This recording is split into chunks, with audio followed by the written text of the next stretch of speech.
Community with G. Anthony. Today, all the way from Hanover, Germany, we have as our very, very special guest, producer, writer, vocalist, Mr. David A.Tobin. David, welcome to America.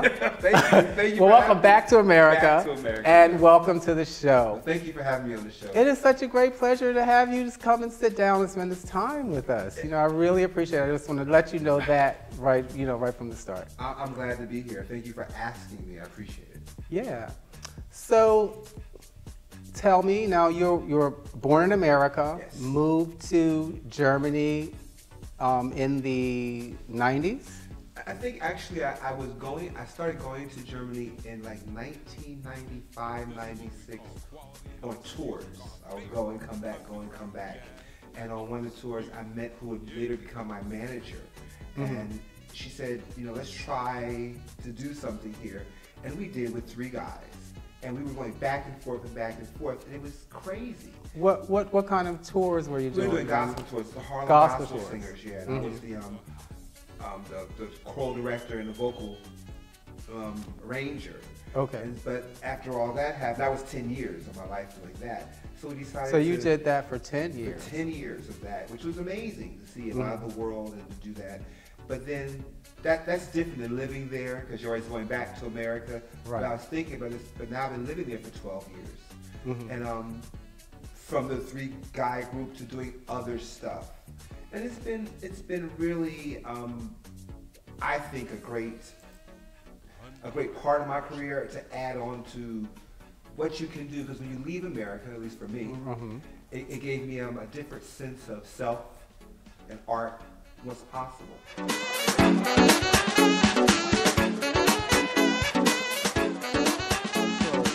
What is it you miss about America? What I miss about America. Living over there. Yeah.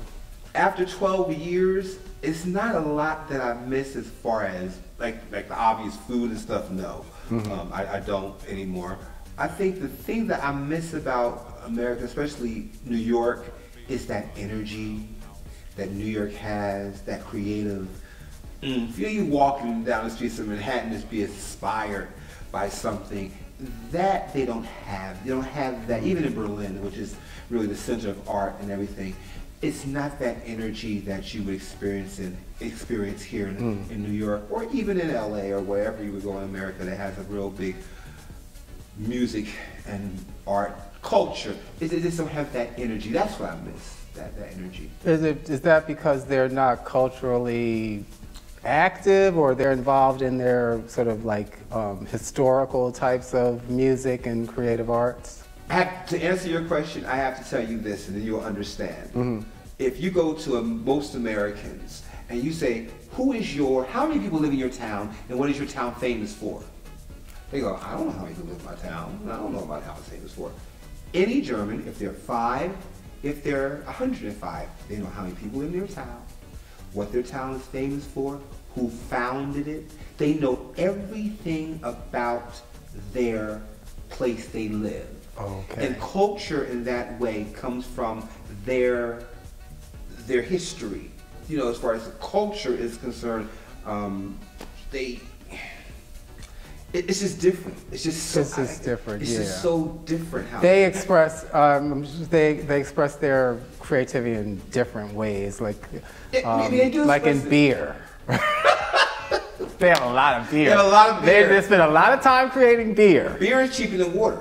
I'm sure it is. Yeah. And you could get it more easily than you can get water. Every day from the time you're 10 years old, if you want to. You can have beer. They have honey beer. Honey. For kids, Kinder beer. Wow. When you're breastfeeding or beer, take the beer. But but their culture, it's a German thing. They take an opera and they'll remake it. Right. But you don't know why sometimes they're all dressed in garbage bags. You just don't know. It's very experimental. It's very that. So they're pushing the envelope. I believe they are doing what they believe is the very thing that culture should be. But it's very few times, especially in New York, where you see a German show come to America and do well. where you see Right, American right. shows Go there. to Europe and do very well all the time. It's just not that culture. Do they ever try to like mimic American stuff and present it or creatively? They just stick to what they like, what they can, their cultural art. This is another great question. I think that's what I bring to the table. That's what I think That's why they bring in the Americans. When they hire me to come and direct something, exactly what you just said, that's what they're going to get. They're not going to get a watered down version of whatever we're doing. I've directed some Motown shows. And on the very first day of rehearsal, all the crew is all German. I said, or not German, but from Holland. I said, everybody's black. So the first day, everybody black. We're doing black music. We're doing it authentically, soulfully, everybody black. You know, everybody, whoa. But as we got through the process, they understood what I meant. We weren't doing a watered down version. We were doing the real thing, 4 on the floor, you know, break it down, how we do it when we hear it. And I know I bring that authenticity to the table. So I think it's Europe overall. I think it's that same thing that a lot of black, especially black performers, you know, would say, Baldwin and all people would say, that it's definitely they're interested in you and what you have to offer, and they see you as an individual and not as, you know, just another whoever coming here to do whatever. They want to hear what you have to say, and they hold particularly black artists in a very high regard. You know, we are the originators.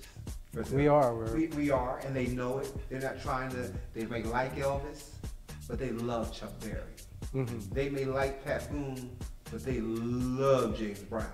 So racially, is it a thing? It's a racial thing that you feel more comfortable when you went there. You felt more comfortable artistically, or just in general than you do here did here in America? That's a great question. I think when I first went there, because of the language, you don't know what they're saying, so you're like, are you talking about me, whatever. But because you keep getting booked and you keep getting a job, you know they like you. Right. So you go, okay, like me. They really like me. And you didn't sing in German, you sang in English. They don't want you to sing in German. That they don't want to hear. Okay. They've heard that. Right. For me, they want to hear what sounds right. What sounds like authentic black American singing. And they want to hear particularly that there's a broad audience particularly for black music and the sound of the South or the sound of gospel. For all that they love it. I can tell you the difference is in America, you would know the difference between hearing Sam Cooke and hearing Luther Vandross. Right. They don't know that.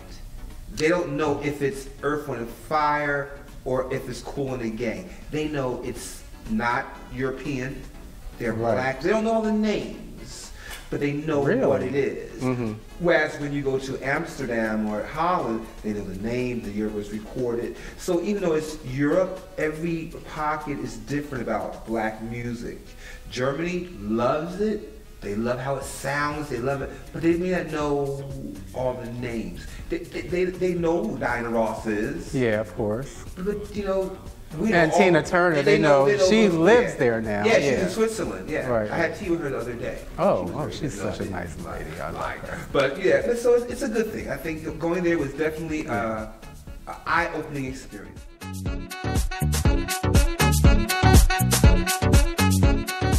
And why'd you choose Hanover? Was that because you had built up some relationships already there? My manager lived there. Your manager lived there at the time, and you know it's a great place. Hanover is kind of central, so I can go to Berlin. I can go here. You can go there. You know, I can go all over Europe from there. It's a great central spot, and it's not a small town or big town. Who do you hang out with when you're in Hanover? Do you like other black people from America there, or do you see there are a lot of black Americans there, or are you just hang out with Germans? I'm not really a hangout person, but I can tell you, you know, I have to go back. They used to have to import, you know, black people for tours and stuff. Right. There's enough there now. And talented. Talented people. The only problem is, to me, if you would go and see this show, that show, with different names, it's all the same people. because they don't want to pay for the flight for people to come over. So they use the people that are there. See. So that's good for you. No, but see, the difference in the tours that I produce and I've done, I have brought people over. Right. And it's a little more costly because I want you to feel like you're getting something authentic and somebody you haven't seen last week. With another robe on, with another, or whatever. So I've been very lucky to bring people that they don't see. So that's what I do or bring to the table. What do they say about America? I know they have the distinction where they really like African American or black music and arts. So what do Germans have to say about Americans, the politics and whatnot, and everything that's going on over here? They think we're crazy. They think Americans are crazy. I'll give you an example. I was not here when the whole, living in America when the whole Obamacare thing went down. Right. But I can tell you that they just didn't get it. They wanted, Europeans wanted Americans to be more, we want it. They wanted them to be in the streets, so protesting. They would come and ask me as an American, why aren't they? Why aren't they, I said, I can't tell you. I felt bad because I couldn't tell them why. Because when you say the word socialized medicine or anything with the word socialism in it, it's a bad thing in America. Right. And in Germany, everybody has, you must have healthcare. And if you don't think you got it, you got to get it. You have to. It's just not. It's unheard of. Yeah. So they think that America is a little bit crazy in its priorities. I would say that they definitely have. You want people to have the priority of kids and just education and big where it is there. Yeah. But not the way they foresee America as a little bit old school, a little bit behind the times. The world is changing, and I think Europe, especially Germany, and Germany's a very powerful, place. All the bailouts that they did in Europe, it was Germany. They got a lot of money. I can say we, like I'm German. Yeah. They think we. Well, do you feel German now, or no, you still feel American? No, or I will always feel American, and that's what when they hire me to do something, they know they're getting from an American point of view, an American attitude. So I can't say, I've been there for a while. No, I don't feel German. No, you don't. But I feel good about being there. They're not great people.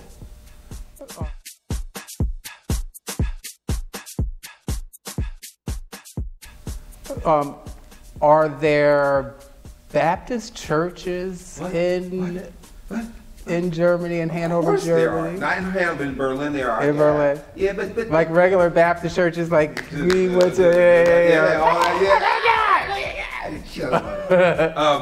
So it's there. But they're doing it, and the German people are like, they don't understand it.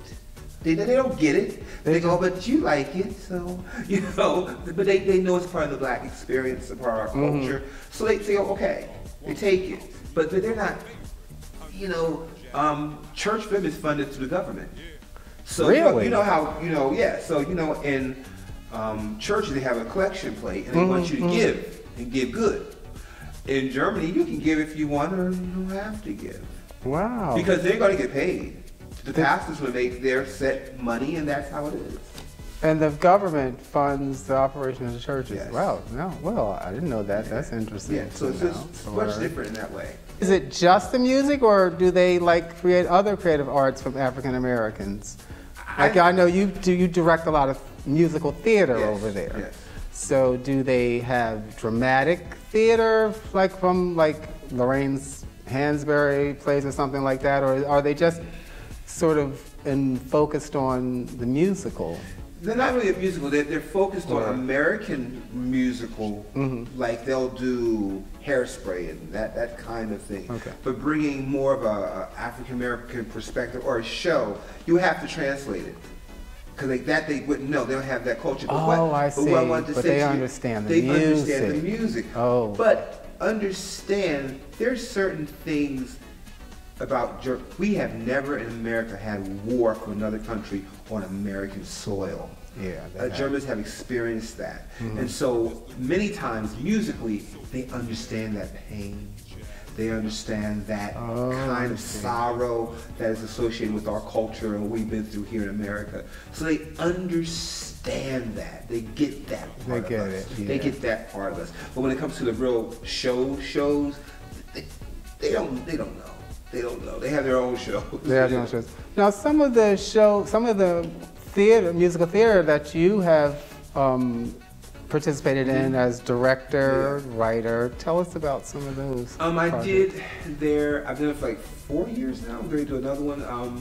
The Soul of Motown, which was amazing because you know, Motown being the music of our people of that generation, they still love it, and giving it a fresh perspective 4 times in costumes, hair, lighting, everything, just a really fresh perspective. That's been amazing. Also, we did Songs of Sister Act was a great fun show to do. We did all those songs implemented in one show that just moved, and that was amazing to do. We did a James Brown show, which was really killer. And the response was just like, yeah, and we did it on outdoor stages, you know, so there's lots of people and people really with great big, you know, those big screens behind us. So you performed it like in sort of stadium settings or like huge. That that's incredible. And it's always the thing about it. It's not a rock performance. It's our music. Yeah. You know, and again, like I hope I'm doing the music justice by giving them an authentic.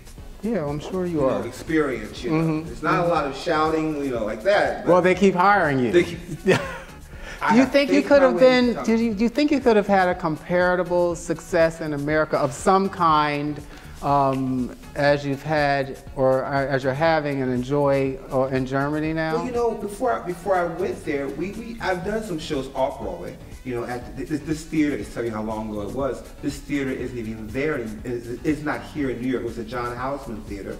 And I remember John Houseman Theater. And we did a Pure Gospel Christmas. We did a Pure Gospel Valentine.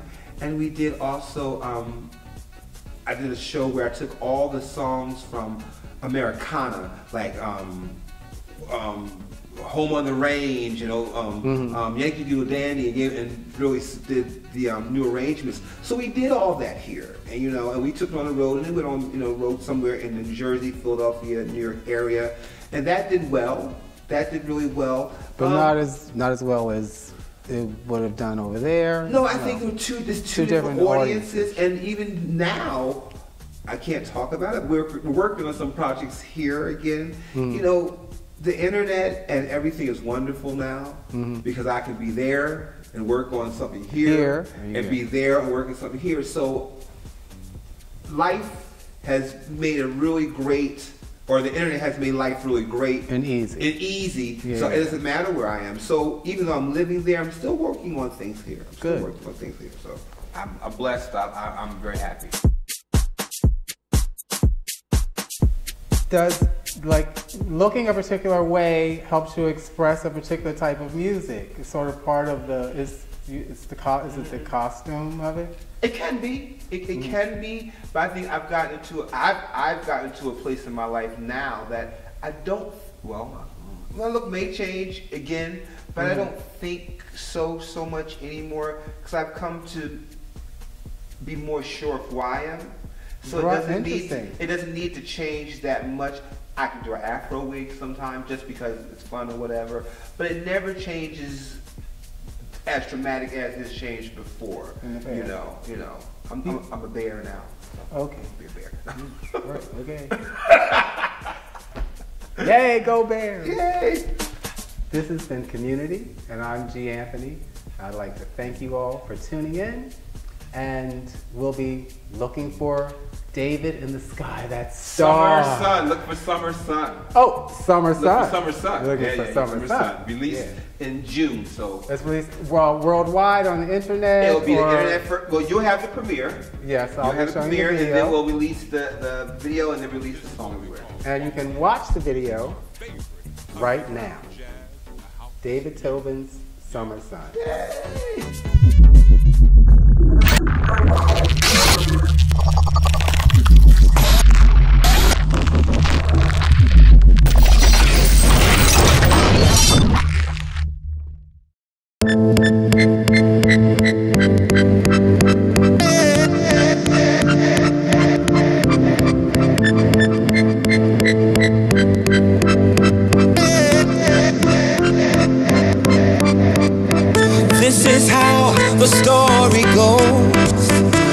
so bright, nobody knows.